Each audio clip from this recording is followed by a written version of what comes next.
啊！求娘娘为我们做主啊！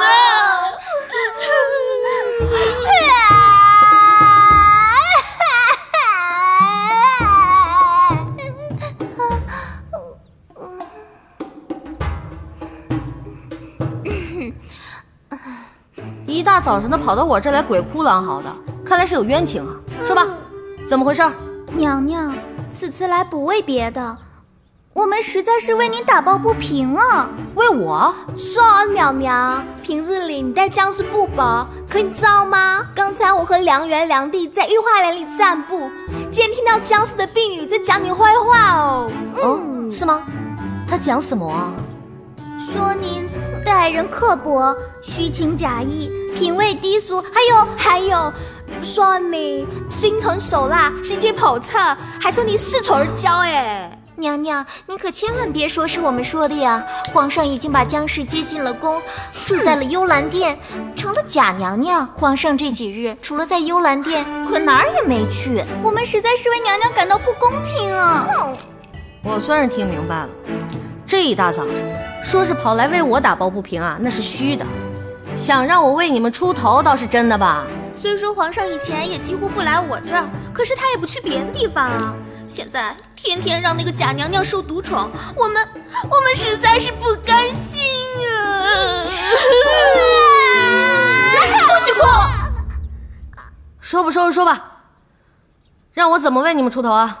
你今日要是不为我们解决此事，我们就在这里哭死算了。嗨，不是说不让我哭吗？怎么你们哭起来？哼，群后人！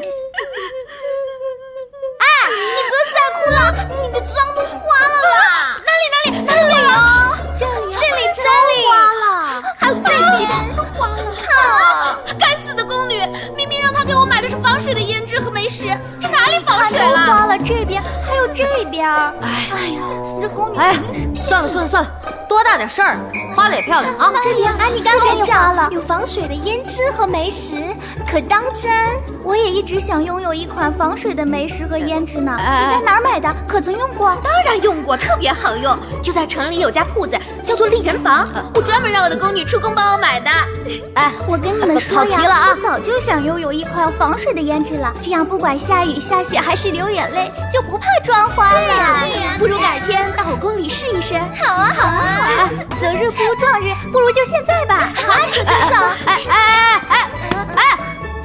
说好的替我打抱不平呢？说好的绝不放弃呢？皇后娘娘，妹妹们有要事缠身，改日再来拜访姐姐。我们就先行告辞了，快走。真是一场说走就走的旅行啊！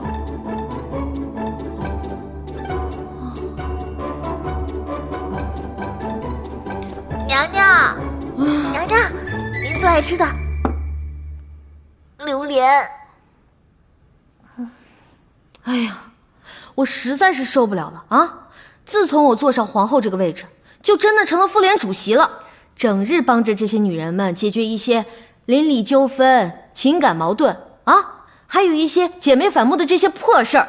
哎，你说你们这些女人们怎么就那么爱吃醋呢？